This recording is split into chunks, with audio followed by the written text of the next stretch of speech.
My name is Gavin Evans, and this is my review of VHS Halloween. And this franchise is very interesting because I like the first movie, I love the second. Viral, I've never actually seen, but I've heard really bad things about it. 94 is really good. 99 wasn't the best. 85 I really didn't care for, but Beyond was great. Like, that movie was one of my biggest surprises of last year. And this one is also kind of great. Like, this franchise is on a roll, and clearly it's become an annual thing. And count me in. Like, give me a VHS movie every year because they are just knocking it out of the park right now. This is one of the best horror movies of the year, and I can't recommend it enough. But just in case you don't know, VHS is an anthology franchise. So each movie is made up of 6 different movies. So for this review, I'm going to rank the segments from worst to best. So the worst segment here is it's almost always the wraparound segment, and yeah, that's the case here. It's called Died Phantasma, and it's directed by Brian M. Ferguson, and it's pretty cool at first. Like, you've got these people experimenting with sodas, and of course, gross, nasty things start to happen.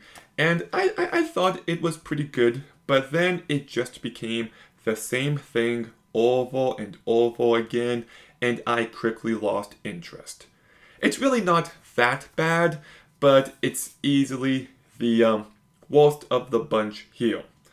Then we've got Kid Print, which is directed by Alex Ross Perry, the director of a movie called Her Smell, which I really hated. So I had low expectations for this segment. And yeah, kind of rightfully so. Like, it's not bad, but like, the first half is so disturbing, but then the second half just goes nowhere, and it just feels really poorly thought out. Like, it kind of just feels like he came up with an idea, and he didn't really know what to do with that idea.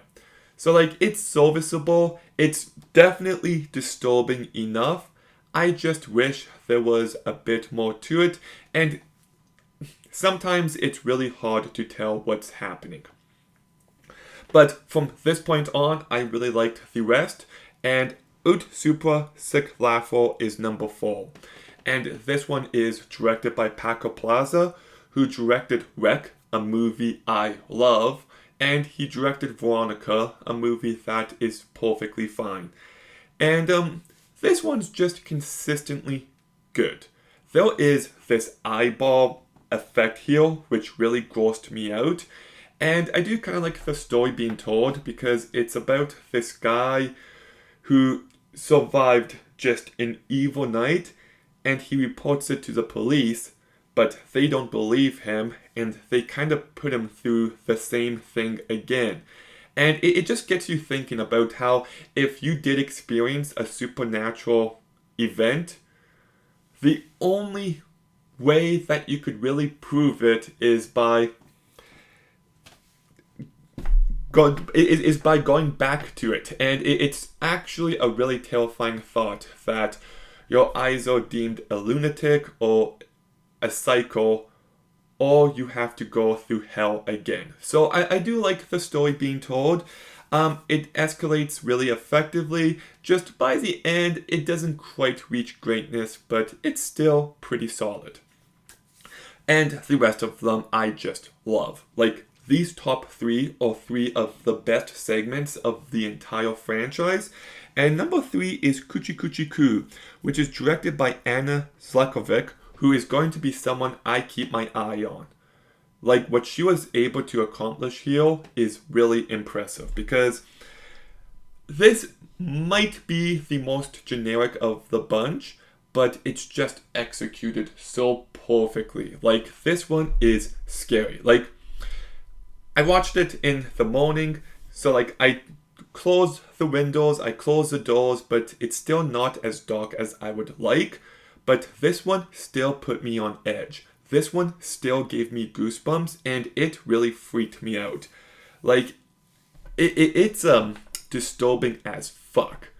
Like, there's lots of mother and baby imagery here, and what they do with that, it just, no, it just, And I feel like the environment is brought to life incredibly well. I feel like you can actually, like, get a sense of what it smells like and what it feels like, and it's just really well made, and yeah, I thought it was highly effective, but I do have two big complaints.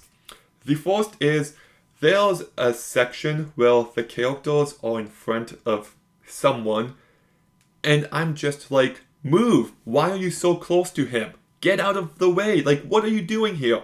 So that moment pissed me off, and the very end felt odd.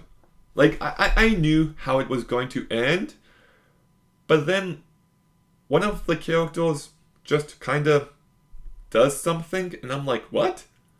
So yeah, those two issues aside, I loved this. But then in second place, we get Home Haunt, and this one's directed by Michelle Pitt-Norman and R.H. Norman. And I have to keep my eye out for these two directors because they just knocked it out of the park here. Like, the story is simple, but it's good. It's told effectively. Just this father and his son doing a haunted house, and things escalate.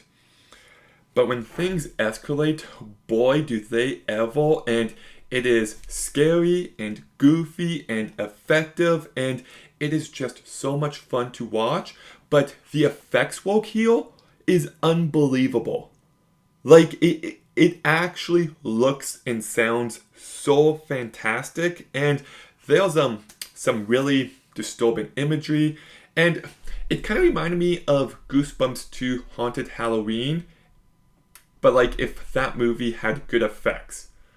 So like, yeah, I really loved this. It was, it's like I said, it's simple, but the direction, the effects, just elevated to such a fantastic level. But my favorite segment is Fun Size, directed by Casper Kelly.